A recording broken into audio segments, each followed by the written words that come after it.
One.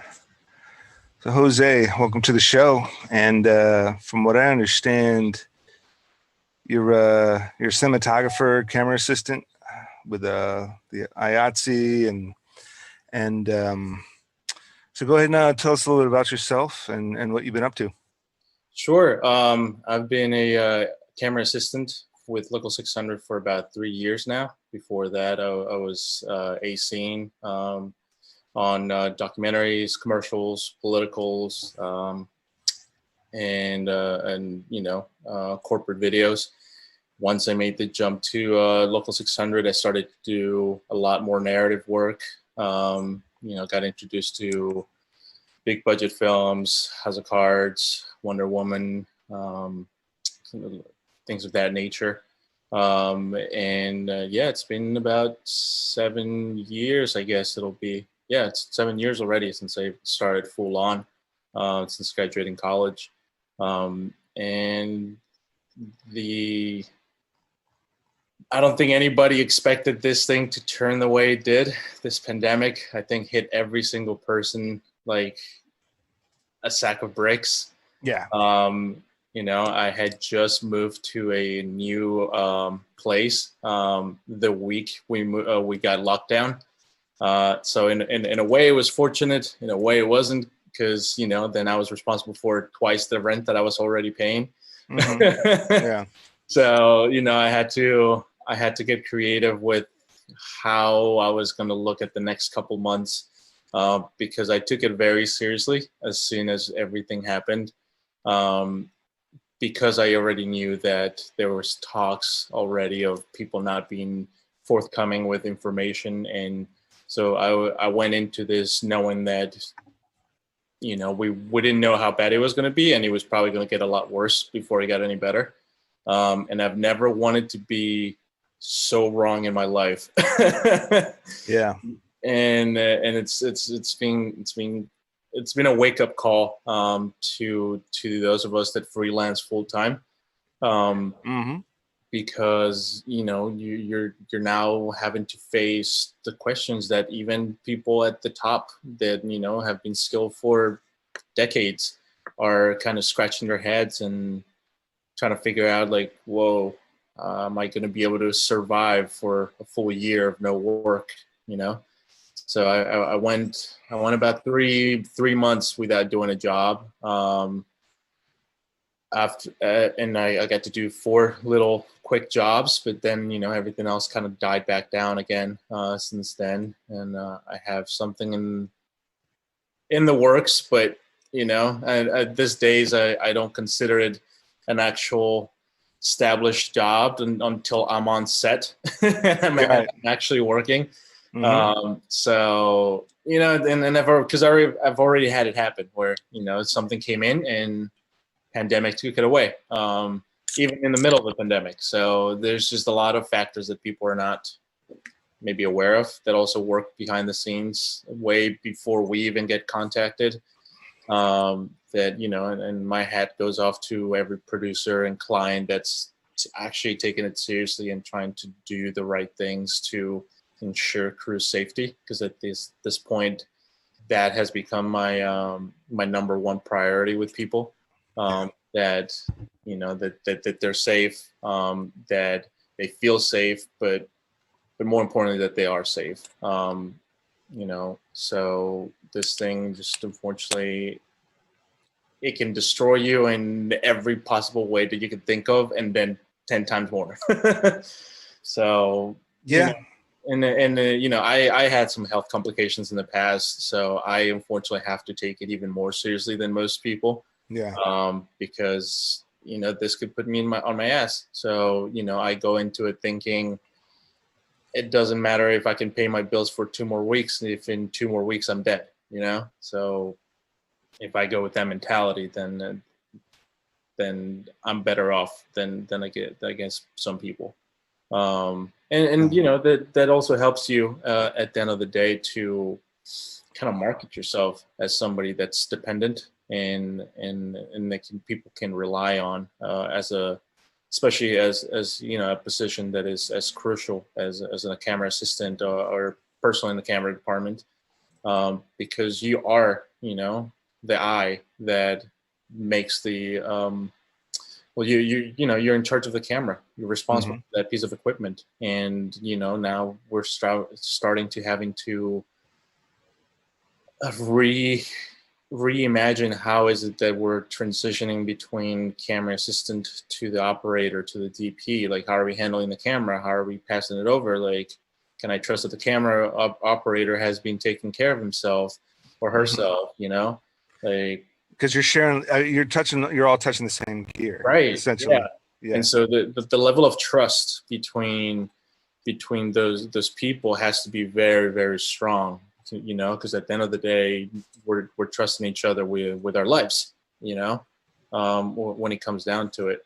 So, I've always said this, in our line of work is a luxury. We do this, and people all around the world wish that we're able to do what we do for a living. People don't understand necessarily our industry, and we're seeing that with all of the economic difficulty that we had in order to even get some sort of economic assistance in the first place. So it's a learning curve for everybody, including myself, in terms of how to deal with this and actually be able to still make a living. Where I even have had to wonder, like, is this still a sustainable living in the middle of a pandemic? Yeah, I think I'm lucky in regards to where I looked into a number of different skills, and I'm doing a lot of virtual conferences and live streaming, some corporate and industrial stuff when I can, and that's been helping me as far as me making up my end of the household. And the wife is a teacher, so she's been doing the Zoom teaching. But as far as when we were all enjoying set life, I was doing a lot of acting. I was doing a lot of ACing, ADing, production coordinator, that sort of deal, assistant, anything in the director or producer departments, but also, maybe a lot of boom operation or maybe some ACing as well. But, I dabbled into other kind of skill sets in other markets, like live streaming and audio visual work, Sure. AV, live events, concerts, conferences, seminars, things of that nature. And so what really kind of saved my ass in the last 3 months is everything being virtual and live streaming, everything that's either on Zoom or Google Meet or whatever. And so I think it's a double-edged sword where you have this focus on camera and cinematography, and that's that has been your world, and it's probably been one of the best 4 or 5 years of a career. And then, like you said, something like this happens, and just like that, it's just crickets for a couple months, and so what I've been stressing to a lot of freelancers is, being before, if you're a jack of all trades, you're a master of none. Focus on that one thing. And I totally agree, but there's nothing wrong. You kind of have to be a jack of all trades and a master of one or two, but you kind of have to be a jack of all trades. Sure. Especially if you're a freelancer, I'm sure you know enough about sound that if someone needed your help with sound, you might be able to assist in some way, shape, or form. Yeah, exactly. So it's not. I mean, when I started out, I started all the way from the bottom as a PA for, I PA'd for about a year before I felt that I was comfortable enough to really take on, an AC position. Even though throughout I was still very much like, this is what I want to do. This is what I know I'm going to do. But I started actually as an editor in college. I I was and not because I like that's what was my passion. It was just because the school projects that I was doing, I had the knowledge from high school, from just dwelling into it with classes and projects and all, and so it just kind of built up that like I by default I knew a little bit more than a couple of the other classmates in that group, and so they're like, yeah, you do it. So I was like, okay, whatever. So, I spent countless of all-nighters in the library, just kind of editing away. And for about a year, once I started out in the field, I started working with one company, and there was a lot of post work, and that's what was giving me income. And alongside, I didn't just stop there. I was trying to get on set and meet people and like, try to get into the camera department and, making those kind of connections. And while I was PAing, I was just very observant of like every single position and like how they interacted with one another. Because my thought process was as I hopefully rise through the ranks, I don't want to be ignorant of everybody else's positions and roles and how they interact, because that's only going to help me at the end of the day whenever I need to interact with this position. So yeah, like actually I've very quickly learned to make friends with the sound department, because they're some of the number one department that we end up interacting with. They end up handing us mics or putting a time code box on the camera, or doing all this stuff with the camera. So I figured like I should probably learn what is it that they do, how to do it, why do they do it. Like even learning. When you get on a set, it's kind of funny. It's almost like a well-oiled machine before people even meet. There's like camera system will go here with the camera, sound will go here, grip and G&E will go here, art department will do their thing over here. There's kind of like an unspoken language, and that's something that like if you don't pay attention to it, you don't realize it, but there really is. And then there is I don't know, there's something kind of poetic about it, I guess. The way that, set works, which it's going to work differently now. Yeah.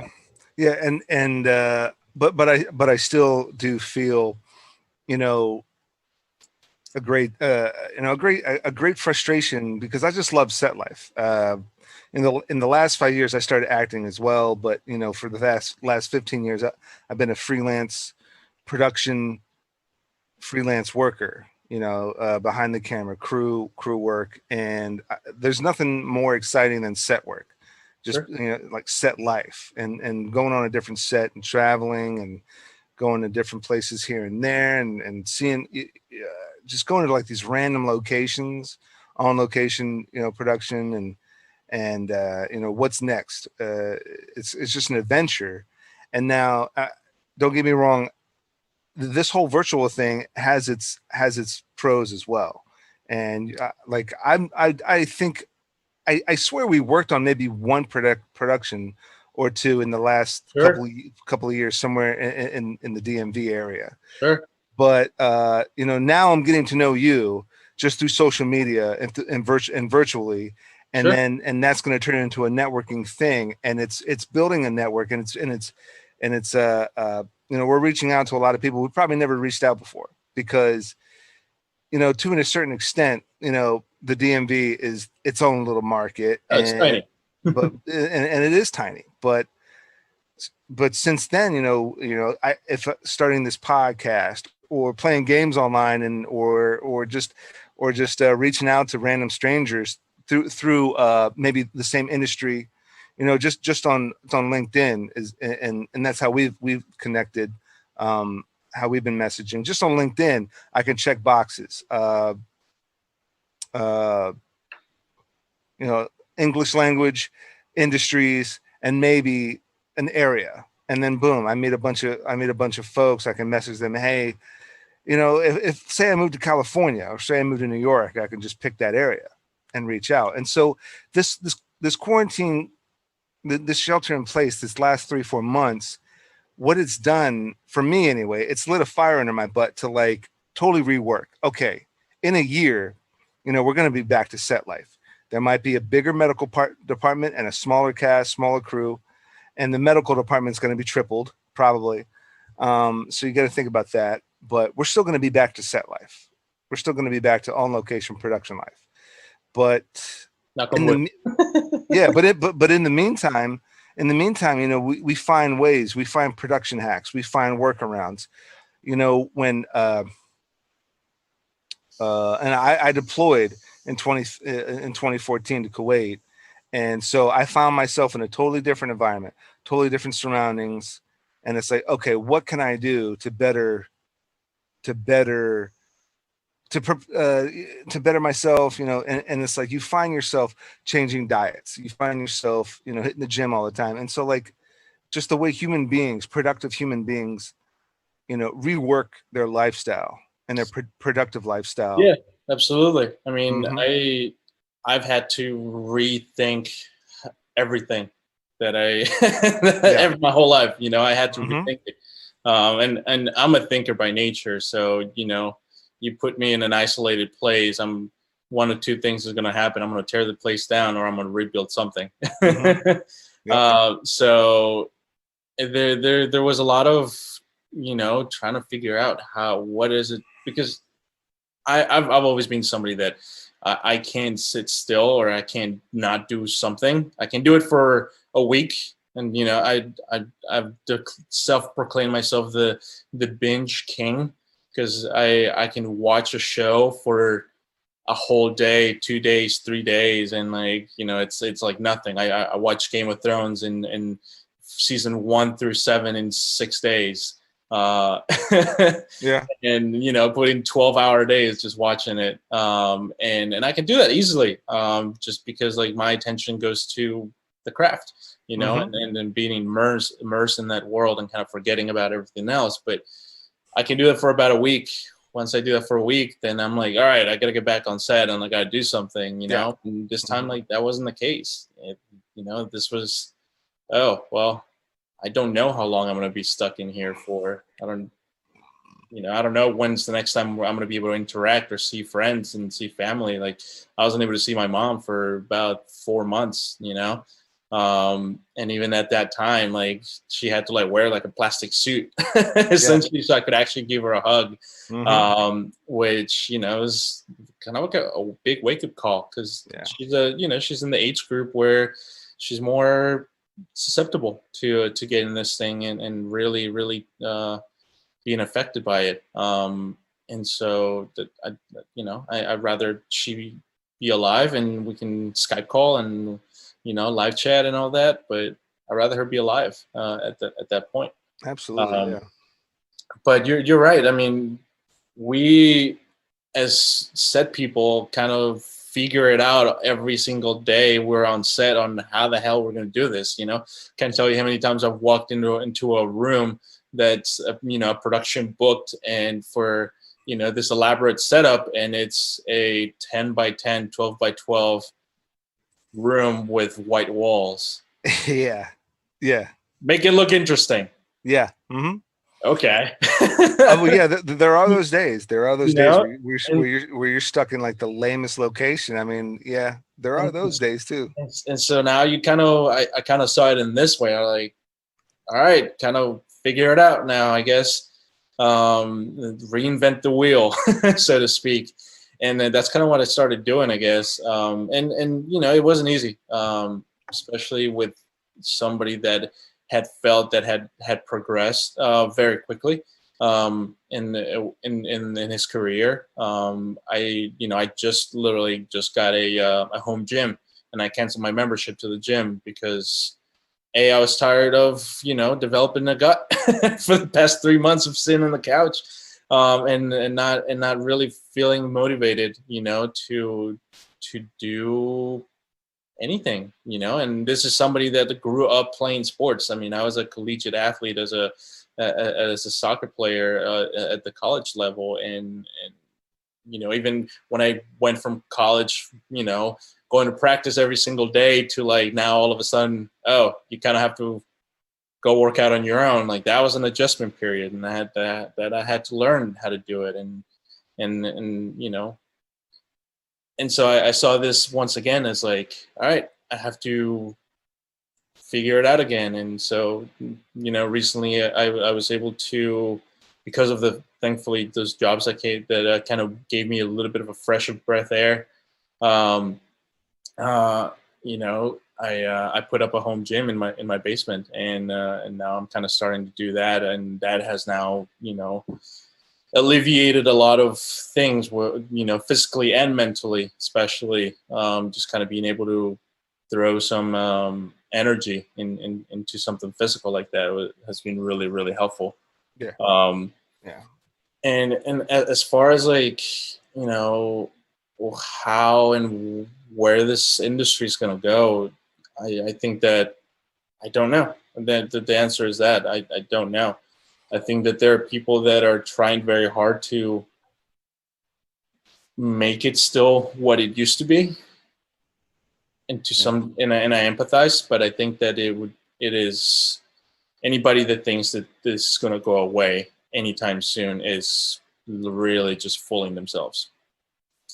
And I say that because of all the things that I've been learning about the virus itself and the way that human nature is. How long has it taken for half the country to just be forced even into wearing a stupid cloth on their face just to protect others. That has been a very a factor that has kind of really rattled me.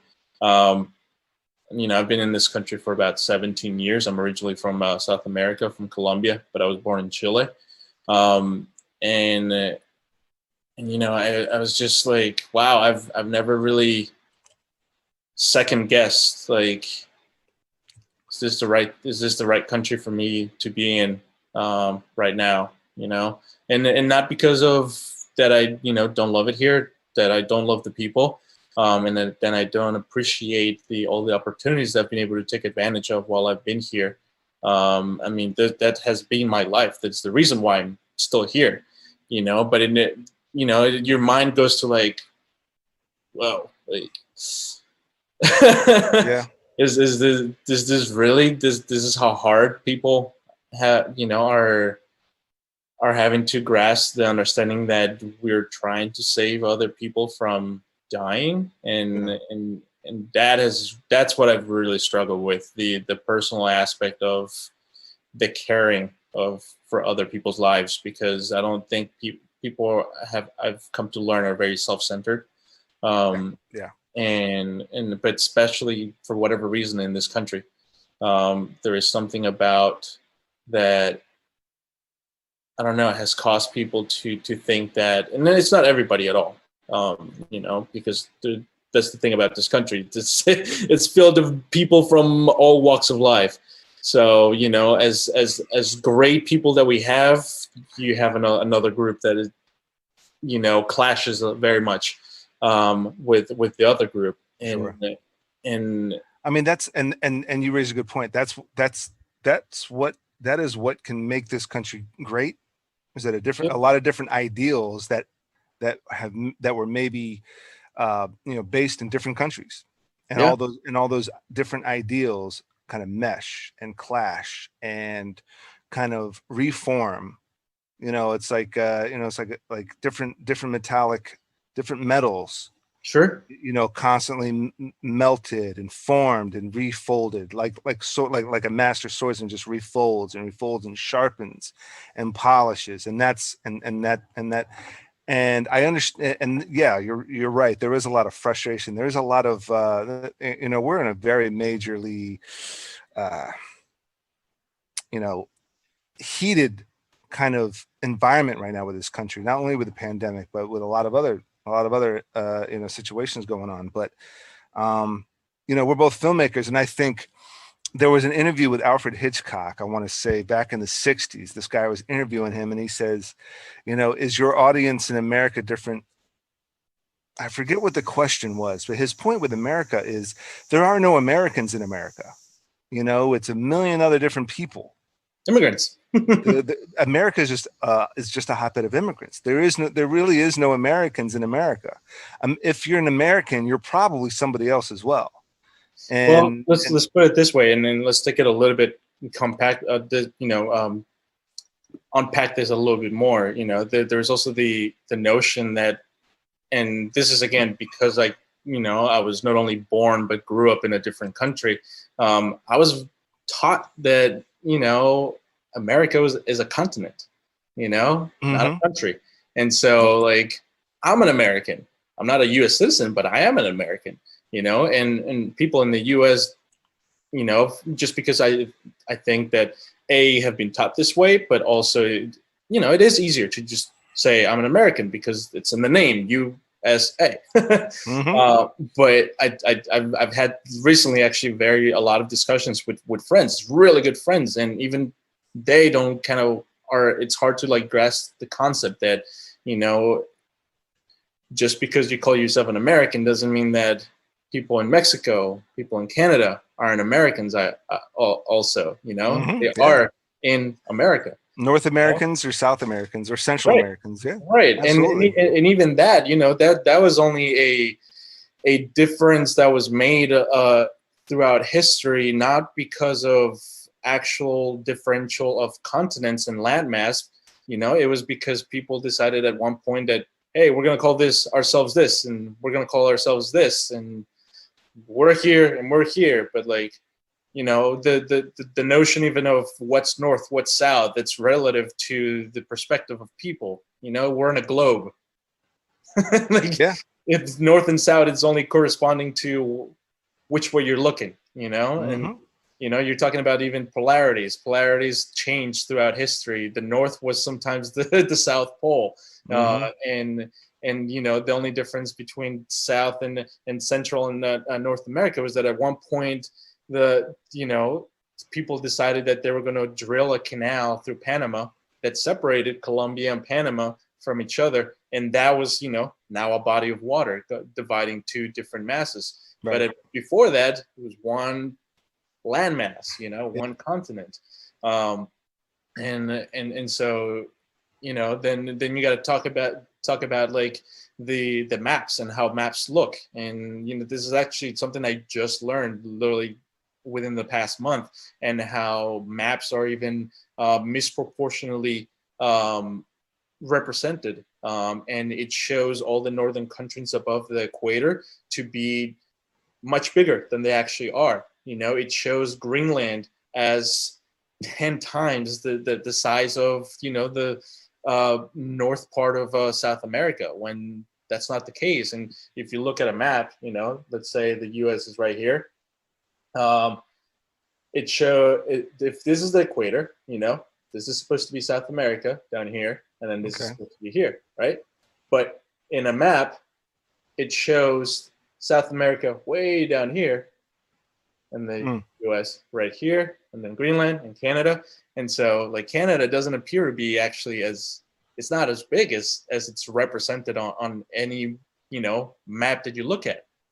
Because again, if the equator is supposed to be the dividing line, then that's the center, right? Yeah. That we have, for our terms and purposes, decided that that's the center, but again, like it's not the way that it's represented on most maps.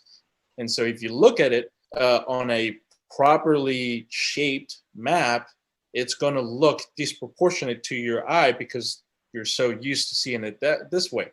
And apparently that had to do with some time ago, the Pope decided that all these maps were going to be redrawn to disproportionately show all the northern countries that at that point were under Catholic influence as bigger, and over time, that creates, and this is somebody that's Catholic, and I just learned this. And that apparently that was a thought that somebody at one point had. How can we essentially elevate our stands and our influence by literally the redrawing of a map. And so, extrapolate that. False propaganda. And, centuries, centuries, forward, and you're left with a false sense. And then, you know, then I'm not just taking the US, I'm talking Europe, I'm talking Russia, I'm talking all the northern countries above the equator that somehow, for whatever reason, decided to now have this notion of we are better, we're going to help, we, you know, we're going to have the influence over all this other different countries of people that, like, they don't know what they're doing. They're, you know, centuries behind. They don't have the technology and so and all this. And then you start realizing, wow, you know, look at the influence that the British had over all these different parts of the world that were south. You know, the U.S. influence over all the different parts of the world. And then so to take it back to what we were originally talking about, you know, then you start thinking about, yeah, that kind of notion has carried over time into people, into just everyday life, into, you know, I can't tell you how many people I've still heard today that say the United States is the #1 country in the world, when I'm like, it's not. You know, we're like 27th in education and all these different things, and like 7th in mortality rate, you know, and like all these things. Like, no, we were at one point, or it was at one point very, very good, but also very good for only a certain amount of people and only certain people in history. So yeah, it has gotten really good in a lot of different ways, but it also has stepped back in a lot of other different ways. And, you know, there was this quote by JFK, and I won't try to do it justice, but paraphrasing, you know, we've never been at a point in history where we have had such huge accomplishments and advances in technology and the world, but also, you know, have faced the potential of destruction by our own hands. You know, and this was back in, you know, when he was in office. Mm-hmm. You know, and, you know, extrapolate that now, you know, 50, 60 years later, we're still there, you know. All the advances in science, technology, you know, even space travel at this point, you know, who'd have thought we would be having a freaking vehicle in Mars. And yet, you know, still be dealing with some of the social injustices that we're faced with today. And I struggle with that because you know, I had to learn what, for example, racism was when I came to this country. You know, I had to learn that not everybody treated each other the same, and that it was because of skin color. You know, and that was a huge wake up call. And like even seeing and realizing if people were treating me differently because of that, and becoming kind of like just aware of that. That was a huge wake up call. And but I think that's something that has helped me, especially recently, in order to have conversations like this, has been for example, a documentary I worked on called Accidental Courtesy. It's on Amazon Prime right now. And it actually follows Daryl Davis, who is a renowned jazz player that over the years grew up kind of playing with like Chuck Berry and like some of the really great artists of this time in the jazz world and music world. And you know, I don't know if you know him or have heard of him, but he's an African American jazz player who, since the 1990s, has not only befriended but also gotten out people that were formerly in the KKK and other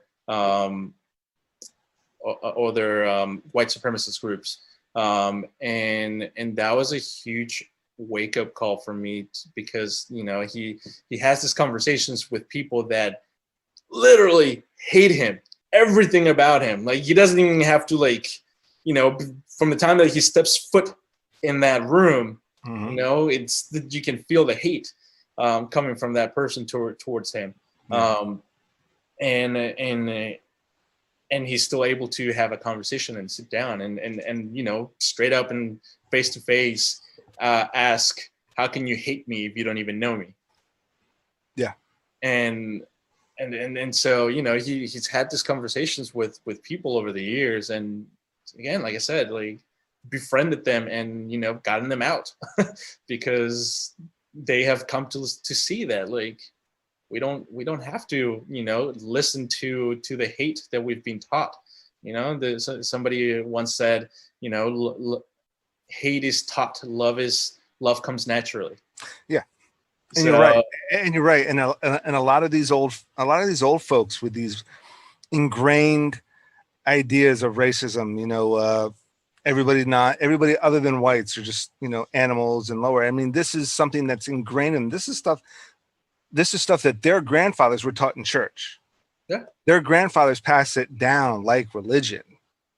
Great I mean, grandfathers, grandfathers even it was thought. in churches. I mean, like that's the thing that like blows my mind. Like you're talking about, it's religion that at its core, and that's every religion at its core, is about doing things for the better of your brother and sister. Like, but, you know? but also on top of that, you know, they go into, you know, when you go into a liquor store, when you go into a gas station, when you go into a clothing store, these are also the ideals that are just passed off. Like, hey, how you doing? Oh, you see that person over there? Hey, oh, it's a beautiful day out. And you know, it's these common ideals that are passed on to each other in certain communities. Yeah. And so just saying, oh, it's a beautiful day. Oh, it looks like it's gonna rain.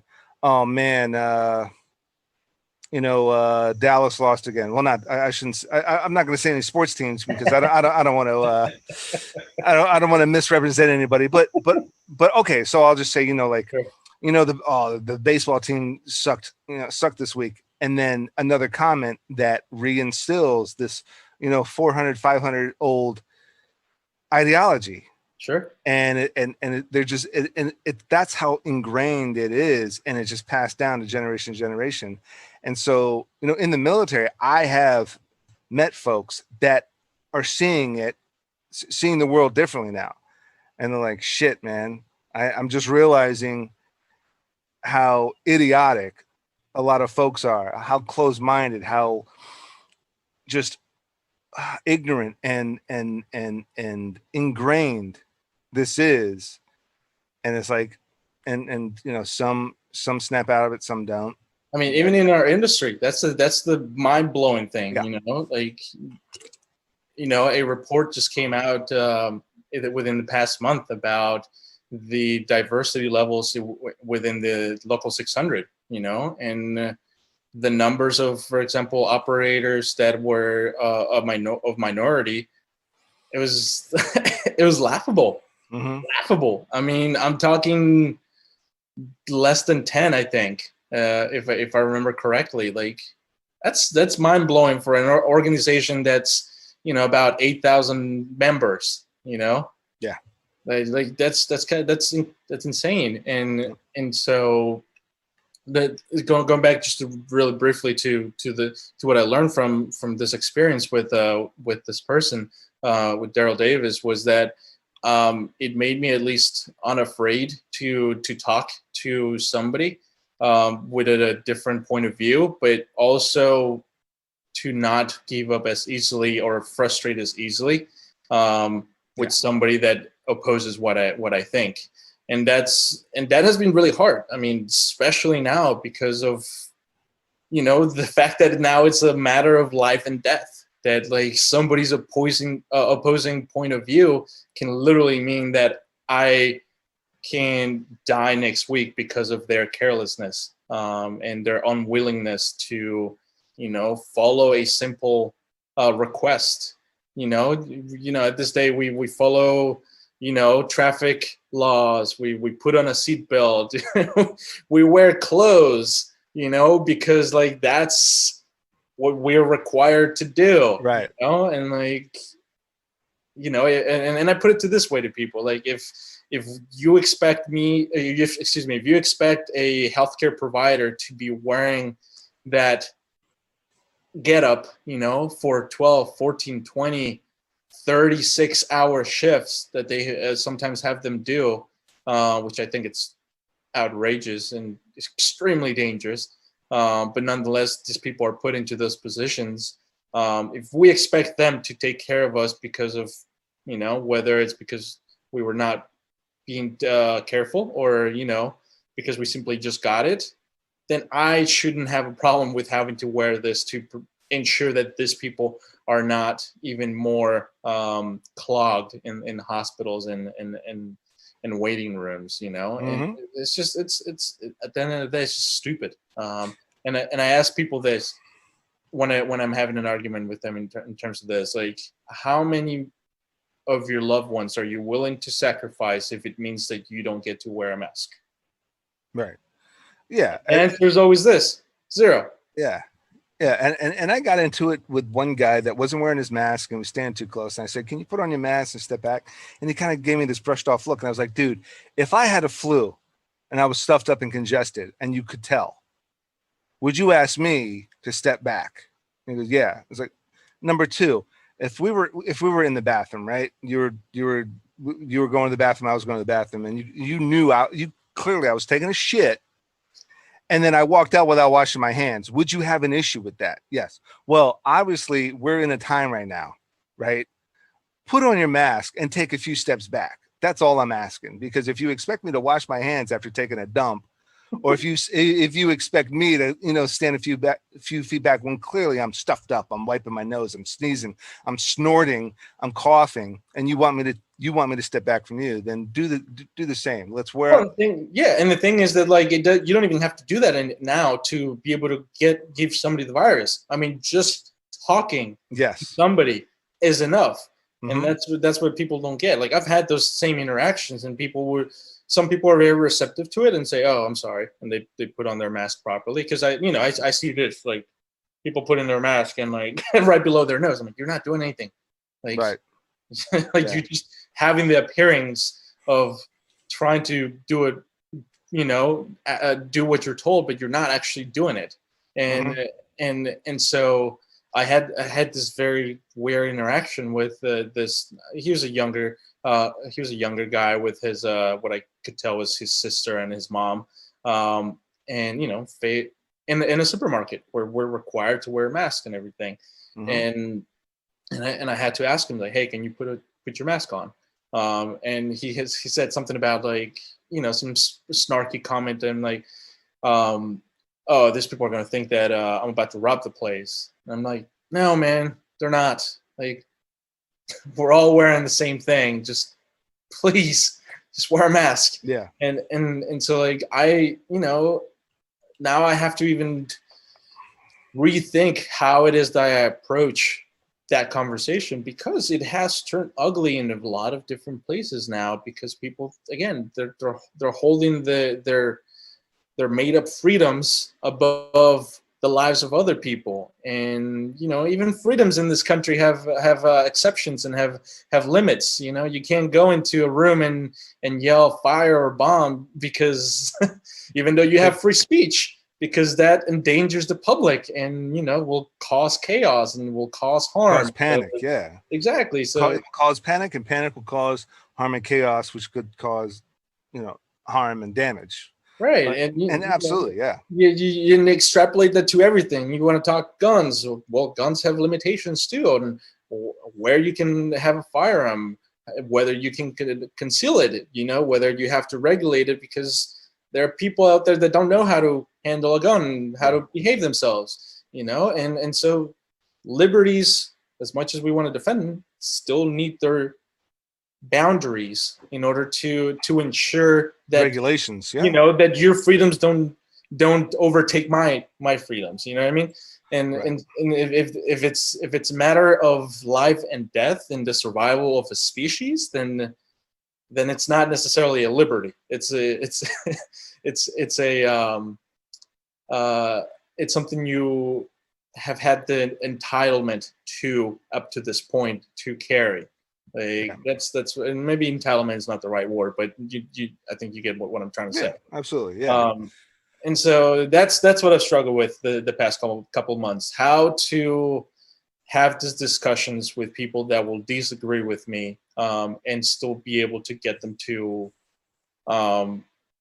realize that it's not for just my safety, it's for their safety, it's for everybody's safety, and so that we can get back to normal. I mean, like if Australia, New Zealand could figure this thing out in a month and be done with it, and like, yeah, they're having a little bit of a resurgence right now in a part of their country, but because they, they took down too many regulations to it. But if they could figure out in a month and be back to normal, they've been back to normal for 3 months now. Why is it that we couldn't have just stayed the hell home for a month, sucked it up? We would have been back to normal. We wouldn't be 4, 5, 6, 7, 8 months into this and still, trying to send kids to school in the middle of a pandemic, or like, that's another, crazy thing. But what I am seeing though is that this has created a lot of demand for content, necessity for content, because people are running out of things to watch and rewatch at home. You think so? Yeah, I mean, I've run out of things to watch, and how is that even possible with Hulu, with Prime, with Netflix, with Tubi, with Pluto, with Crackle? Let me put it this way: I've personally run out of quality content. Okay, quality. Okay. There's a lot of garbage out there. All right, that's a good point. Quality. Okay, that's different. So there's still going to be a lot of stuff that is going to be watchable, but it's not going to be things that are going to necessarily be something you actually want to watch. All right, good point. Good point. But this is where I think it's interesting that our industry of artists and technicians is still not held as a essential industry, even though I would love to be considered essential. Absolutely, but it's let's give it a year, give it 2 years, and no content coming in, and people are gonna start demanding that there is, where's my Netflix, where's my movies, where's my blah blah blah. Yeah. Where are the new songs at? Where's everything? We provide the content for every visual thing that you look at in a screen. That's the thing that people don't really realize, Yeah. Like every political ad is through somebody that does this for a living. Every commercial, every ad, every address from a CEO to the rest of the employees in a company. Nowadays, it's done through video. The the smaller, lesser seen industrial and corporate stuff. Yeah, absolutely. Everything that had literally your phone, everything that has a camera was done because of somebody in our industry that decided at some point, hey, we should maybe put a little camera on a phone. We should put it on a laptop that we're talking to right now. The way that light works within my face, within this room, that all of those values had to be figured out and put into this laptop in order to create an image. Absolutely. Every single aspect of every visual thing we see in today's world is because of somebody like you and me that was able to figure it out and make it happen. And there's going to be a demand for it. There already is, and the thing is, can we actually do this? And I'm talking now more in the narrative world, and can we do this the same way that we were able to do it before? And the answer is I don't know. And it becomes recently I've had a lot of discussions and talks with people way more skilled and way more smart than me with the big challenges that we face in this industry in terms of testing we're not there. We can't ensure that everybody that shows up on the day on set is not positive for the virus unless we have a test that within 15 minutes before you even step foot on set, you know, can give you an accurate, and that I stress accurate result, you know, because if I got tested 5 days ago and I just got the test today and the test came back negative, that shows me nothing, because in the past 5 days, a number of things could have happened and I could have contracted the virus at that point, and now be, whether symptomatic or asymptomatic, it could be, you know, spreading it to people. So, you know, now so now you need a mask. Well, now you also need eye protection that doesn't ventilate, because, you know, our eyes are points of entry for the virus because of the mucous membrane that our eyes are made out of. So, you know, just walking into a place, and I'll be a little bit more specific, because this is what I've learned, that if you walk into a place that, let's say, a small room or an office, something that is not ventilated properly, whatever, somebody without realizing walks into that place and can now contract the virus if they're not properly protected, and spends a relative enough amount of time in that place, because that's also important. And so, you know, what does that mean for our industry? Well, that, you know, how many times have you been in a set where you're in a 8x8 room trying to squeeze 10 people with camera, with lights, with boom, you know, and trying to contort yourself so you can get behind the camera just to get a shot. You know, that's no longer doable. Not unless every single person in that room has a gas mask with a filter that filters the particle. And then that's what I'm thinking ahead, you know, like that's how I'm thinking. So like, I'm still waiting on the one I purchased, which is a tactical military grade mask that, you know, the freaking Czech Republic military uses for biohazard and like radioactive places to protect themselves. And this one company created a filter that actually filters the particle that the virus travels in. So it's like 0.12 microns or something like that it filters, where the particle lives in, you know, above through a 0.3 or 3.0 microns. And so it could essentially completely eradicate that risk to myself. But that's the thing too, you know, like it only matters if I put it on before I even step a foot on set, and then after I leave set, I'm self quarantining again. And then that's what I think people are gonna have to do, honestly, until we get some kind of vaccine or treatment for this thing. Now, and what kind of decon procedures do you need to have with that? I mean, do you have to wipe it down on the front and? Right. So and that's the thing, you know, like if you're in a room where, let's say, the virus happens to be, then yeah, that all of that is going to be essentially covered with the virus. And, you know, then you have to, after you use it, you know, disinfect it properly, and then, you know, disinfect your hands, or if you're wearing gloves, dispose of those gloves immediately after you're done doing that. That's things that people don't think about. You know, I mean, right now, what people are really not thinking about is the mask itself, which again, people need to be doing it. But the moment people bring down their mask, they're, you know, let's say again, if you're in a room where the virus is, or somebody coughed or somebody talked without wearing a mask and they sent particles your way, and let's say, you know, they happen to land right here, the moment you bring your mask down, you now have exposed the inside of the mask to the particulates that are, you know, in your body, in your beard, in your chin. And now what do you do right after? Like, you take a big breath and then you put it back on, and well, now you just inhale the virus. Yeah. So it's more than just, you know, worrying about whether people are wearing a mask. Is that people have to wear their mask properly, and, you know, dispose of them properly, and not touch their face and not bring it down. And if they're gonna do this, then you might as well just take the whole thing off, go out. You already have it now. Fine, Take it you off.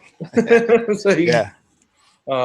So it's been a huge learning curve, to be honest, to be doing all this, and never in a million years did I think in my lifetime we were gonna have to be facing a pandemic. But hell, you know, what was it, 6 years ago?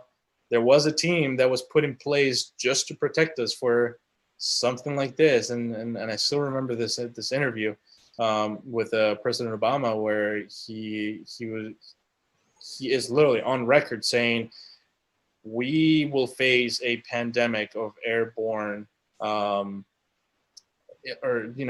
airborne illness in our lifetime within the next 5 to 20 years.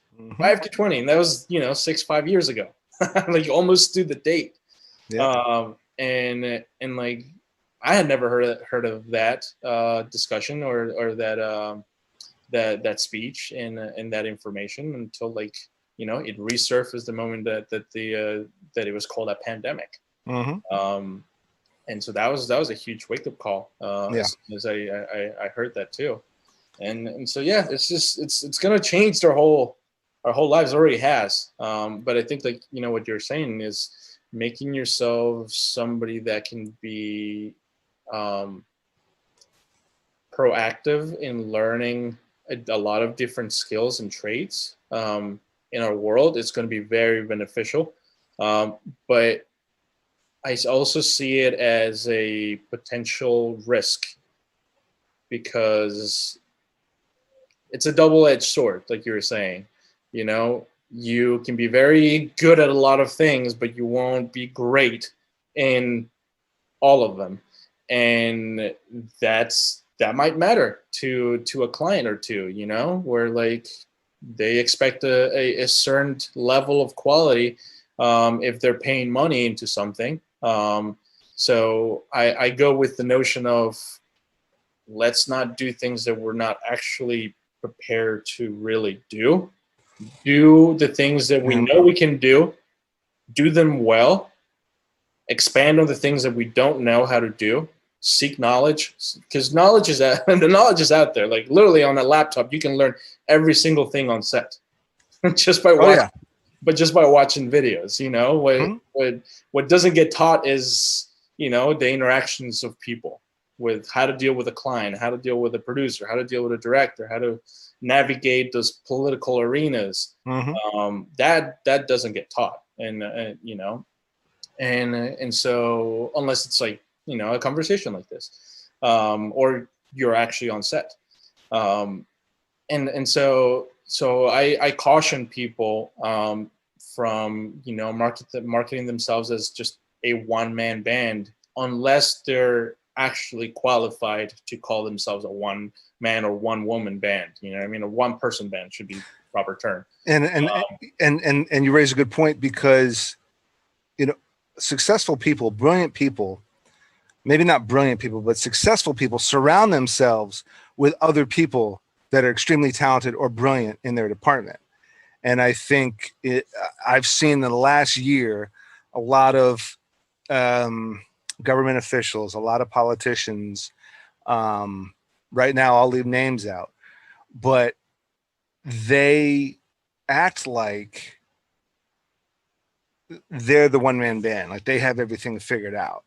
But you can see, recently they've been dumping a lot of smart people and replacing them with who they assume is smart people. But what they're after is an agenda.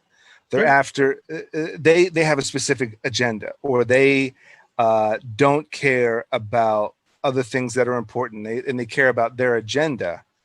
And someone who's telling them something that they don't agree with, they dump them, and they get someone else new that just goes along with their agenda.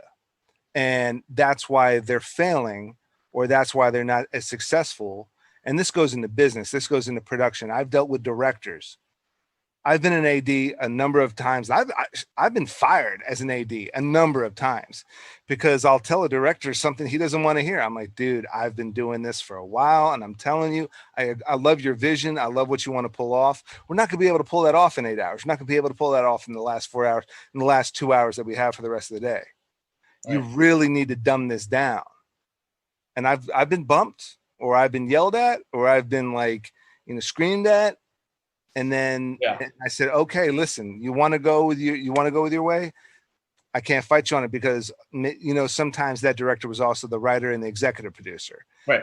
So they're paying me, and I'm like, hey, listen, I'm going to get overtime, whether you like it or not. I'm going to get overtime. And what do you know? 7 hours later, we're 5 hours into OT. I mean, that's the thing, like, and I'll bring this for example, from the camera point of view. I can't tell you how many times I've had a discussion with a producer or a client where they're trying to save pennies and end up spending thousands. And bro, and like they come to me because they clearly value my skill level, and whether they know me or not, they have had somebody that has said this person can do the job. And so I go into this not for any other reason than, like, if I don't do this job well, I'm not going to get hired for the next job, because sometimes you're only as good as your last job. Right. And so, for somebody that has done this enough times, you start realizing that, like, what's doable and what's not doable. And, and this is why I'm such a stickler, at least with in terms of like rates and hours, with people from the get-go. It's because I know, when they're telling me, oh, it's going to be a 10-hour day, but can you do a 12-hour rate? I'm like, no, we can do a 10-hour rate and we can go from there. And, if you want a 2-hour, if you don't want it as like a 2 hour of overtime, my 10-hour rate just looks like my 12-hour rate, but with 2 hours of overtime. We can call it whatever you want, but that's how it's going to be at the end of the day. Because what happens, it's like things run late, and then 10 hours becomes 12 hours, and 12 hours become 14 hours. Because it was gonna turn into 14 hours anyway.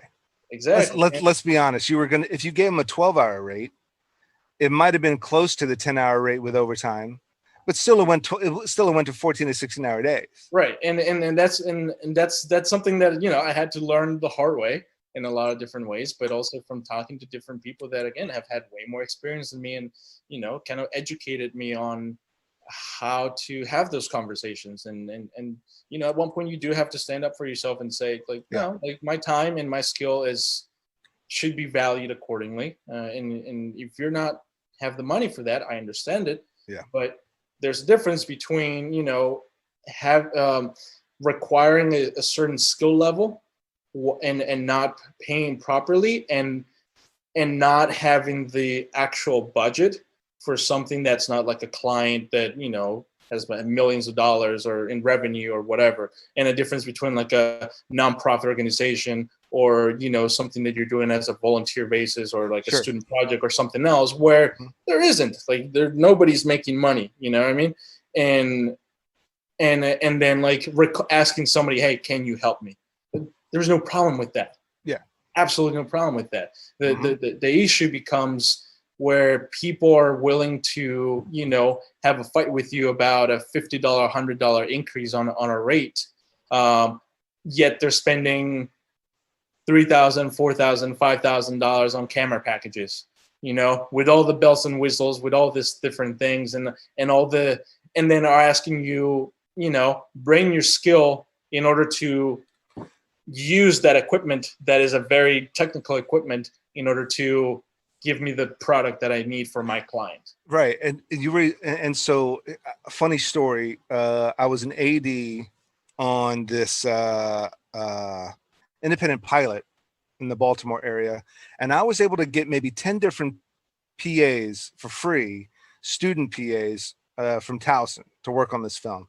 And one of the producers said, I only want 1 or 2 a day because of catering. We can't afford catering. And I'm like, you can't afford what you're getting catering. It's not like you're doing individual lunches from Subway. You know, we went to a catering people, so it was like big vats or big trays of, you know, chicken parm or chicken Alfredo pasta or whatever. It was like the big trays. It was like buffet style. Mhm. So if you calculate in maybe $10 or $15 more a day to feed 10 more people, 5 more people, really you're saving 500 to $750 a day on 10 extra people that could be on set every day, grabbing shit, making this production move faster.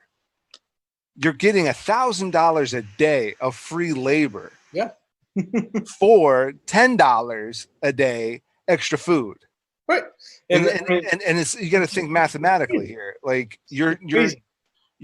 spending 10 extra bucks to get $1,000 free a day.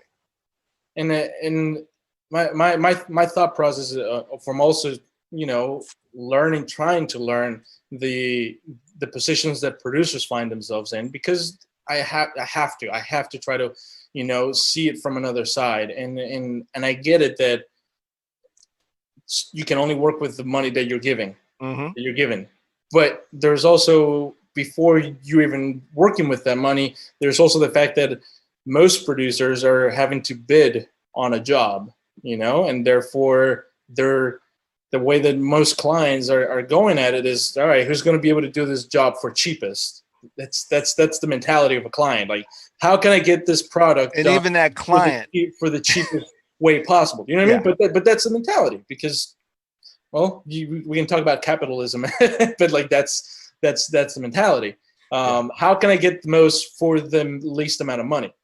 And so that's why now it's so crucial for producers and clients to have this kind of discussions before money is even on the table, before a budget is even thought of. That, okay, well, we need to be able to ensure the safety of the crew, like PPE, like you know, now having, you know, this position that is being created as a safety officer and manager on a set that doesn't necessarily and shouldn't be, for example, the set medic, because, you know, what happens if an emergency happens? Well, the set medic has now to drop everything that they're doing with in terms of managing and doing the safety of the set to go for the emergency and like help somebody out, take somebody to the hospital, whatever it is that they have to do. You know what I mean? Yep. And so, like, if clients and producers are not having that discussion before money's even thought of, we're already screwing up. I mean, like, forget it, you know, because now you're playing with people's lives at that point. And so, you know, I can't tell you how many times I've gone into a conversation with a producer and I've legit straight up told them, like, why am I not having any prep days for this job that you expect me to use a very advanced you know, piece of equipment? Or why is it that on a, you know, 3-week feature you are only giving me 1 prep day to prep 2 cameras for a, you know, and like a whole package and all these different things? Like, oh, like, that's crazy. Like, you know, and then, like, I explained to them, like, okay, you can pay me for my extra 2 days and my second assistant, you know, if I'm firsting, or you can spend it on the back end on things moving slower and having to go into overtime for 60 to 100 more people that are going to have to wait on all the backlog of us moving slower because we didn't have enough time to prep to have all these things set in place. Again, spending thousands to save pennies, and at some degree you do have to let people fail and learn the hard way, and I think that's what's going to happen right now.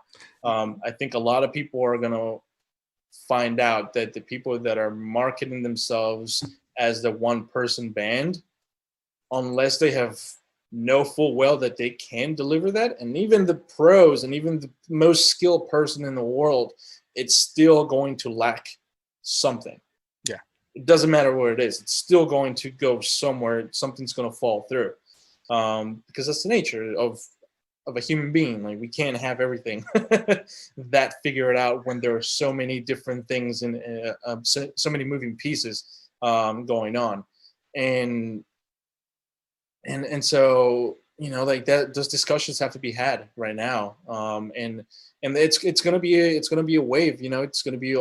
I've already seen people asking for skill workforce for less than $500, less than $400, and you're like, how Yeah. I get it. Like it becomes a matter of people are just taking advantage of other people at their worst time, because they know that people haven't been working in 4 or 5 months, and they need the money, and it's robbery, and those people need to be made examples of, and people shouldn't be providing their skill level when the money is there, when people know that the money is there, and that the money is there when it's attached to not just your average schmo, but like to a company, to a brand, to a network, to whatever it is. Like if there is somebody else that has the money in order to do so, well, they're paying for the gear, right? So they can pay for this, they can pay for that. It's realizing who the client is, what the end result is, what the intended purpose for it is, whether it's a commercial or something else. The people have to be very conscious to not shoot themselves in the foot, because then you start getting to be known as just the only person that's taking those jobs, and that hurts you, that hurts everybody else in your industry. And the advantage and disadvantage that we have here, for example, is that we are a very tight-knit small community, and so word gets around, and whether it's this producer is not acting properly, or this crew member is taking jobs at rates that they should not be taking constantly, because again, there needs to be a difference being made of your one-off and a trend being set, Right. because again, people need to pay their bills, and the responsibilities are exponentially adding up and up. But the difference, what I find with people right now, and that this is a conversation that I'm having with every crew member and every producer that I meet, if given the chance, is that what is going to ensure that at the end of your day, at the end of your production, you're actually going to have the product that you want, and you're not going to be jeopardized by either unskilled labor or people that are not taking things seriously and then getting other people on set sick.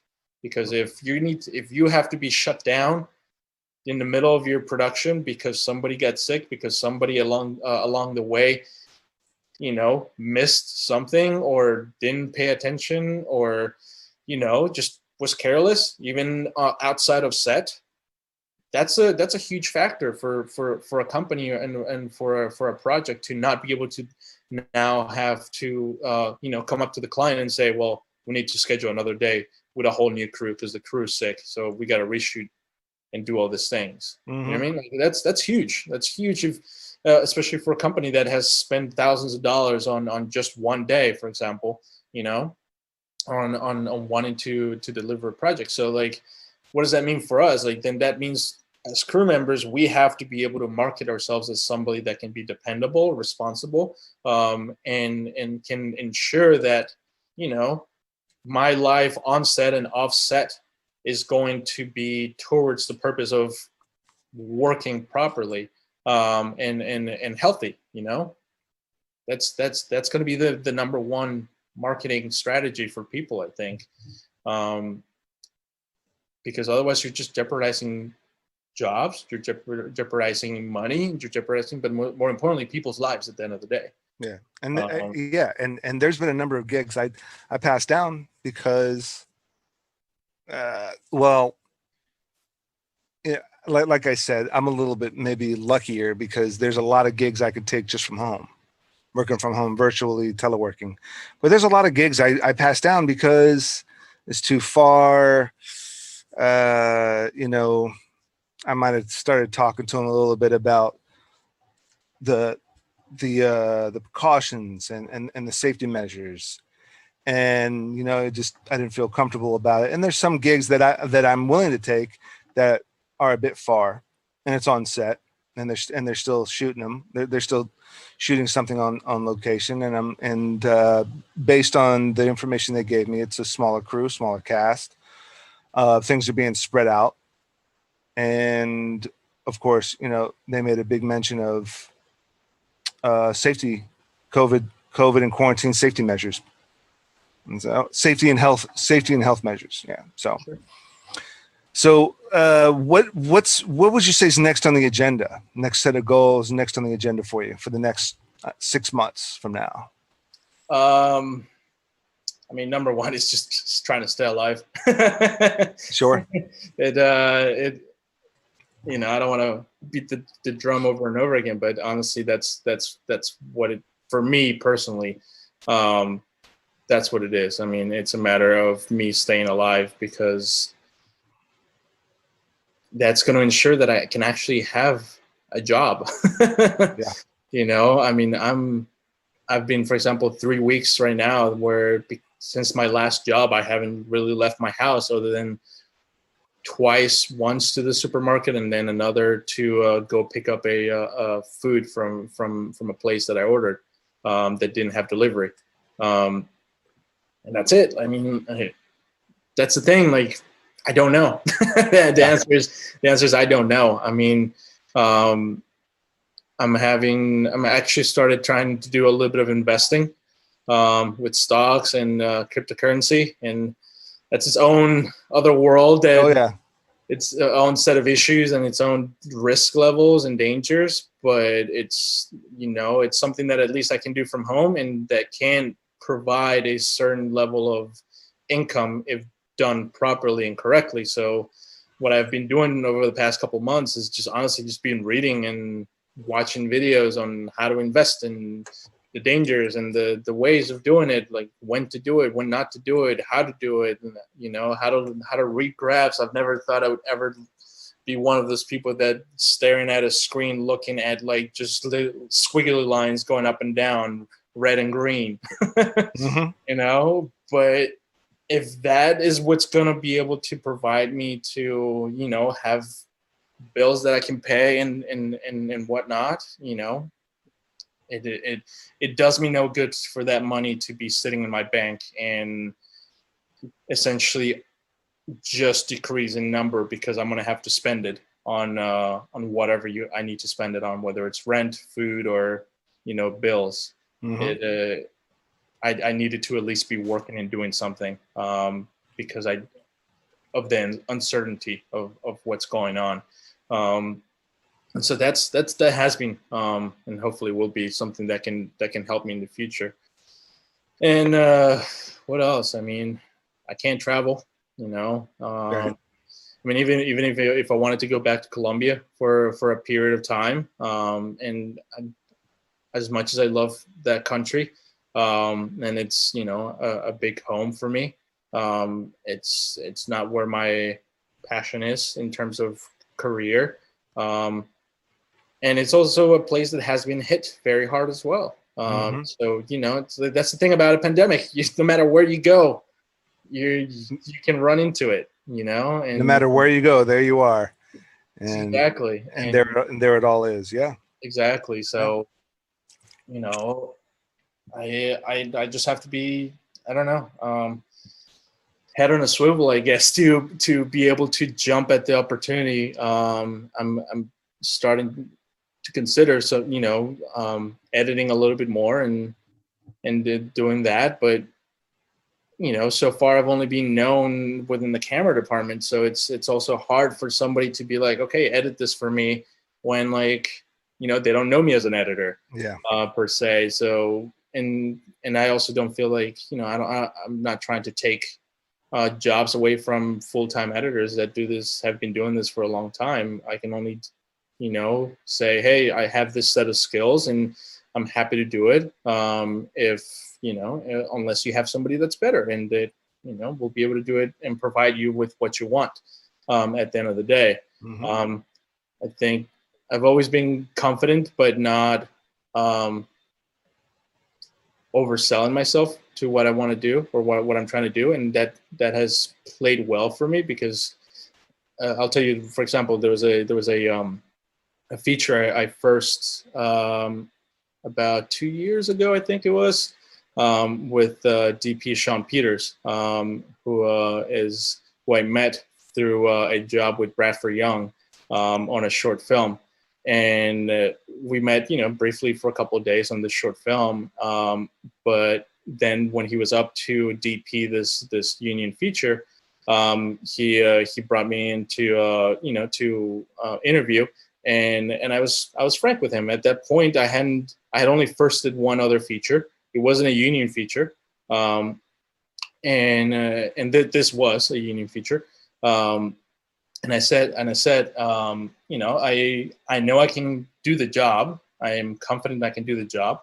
I know that there are people that are way more skilled than me, and I know there are people that are less skilled than me. But I know that for what you have and for your intent and purposes and for with the camera package that you have and for what this is, I can provide you what you need. And it was funny because it wasn't until maybe a year after that Sean and I were talking that he said, that's at that moment I knew that you were the right person for the job, because nobody else had said it in the way that you had said it. I had no idea. Can you tell? I got the job like, a week or two later. They called me up and said, "Hey, like we'd love you to do this," and I was like, "Great, amazing." But they interviewed everybody in town at that point, and people there, I'll be frank, like have had way more experience than me, have had way more jobs, years and years of experience, and like it felt like a great opportunity. It was amazing. And I learned a lot from that job, and created a lot of big friendships throughout that, and bonding opportunities for people to grow as individuals and as artists. But yeah, that was the thing. Like I just said, I know what I can do. I know what my skill level is, and I know I can provide you the job. So I think that moving forward, it's going to be it's kind of the same thing. I know I have the skills that can cut a piece together and give you a product that I think you would be happy with. I'm not After Effects. I'm not a colorist. I'm not any of those things. Right. That goes way beyond my current knowledge, but knowledge can be learned. One of the best advices I ever got starting out was knowledge and skills can be taught. It's a lot. It's a lot easier to teach somebody how to do something than how to not be an asshole. Right. And so I took it as that. I'm like, yeah, you're right. Like you can teach somebody, an alphabet, how to read a book, how to ride a bike, how to do all these different things, but it's a lot harder. And I'm not saying it's impossible. It's a lot harder to get them to not be somebody that people don't want to be around on set. And if you can be that person that people want to be around you on set, you're already doing far better than most. People want to be around you. People are going to want to have you on set. People are going to value you, and the skill and the knowledge and all that's going to come with that because of the experience that you're going to gather from all these things. Absolutely. Yeah, I agree. I wish I mean, yeah, there's been a number of sets where people just quit on the guy or the gal. Sure. And God bless them. There were a couple of folks on that set that they just stuck around. And a year later, they told me I shouldn't have stuck around. It was a huge waste of time. Nothing ever came of it.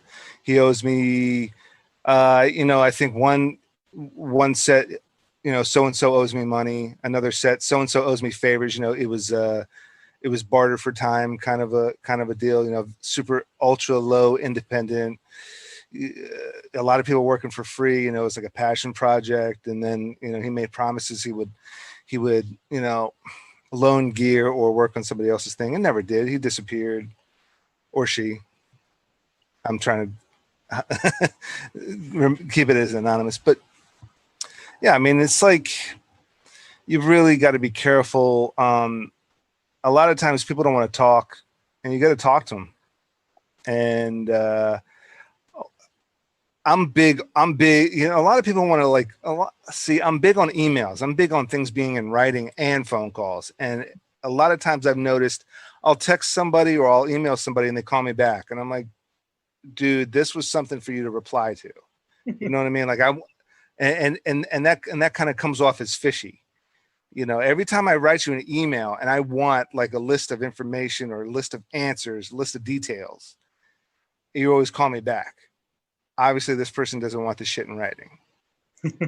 I mean, so I'll be honest. Some people just handle things better in you know, a conversation, whether it's face to face or and that's fair, or via the phone, and that's something that I've had to learn as well.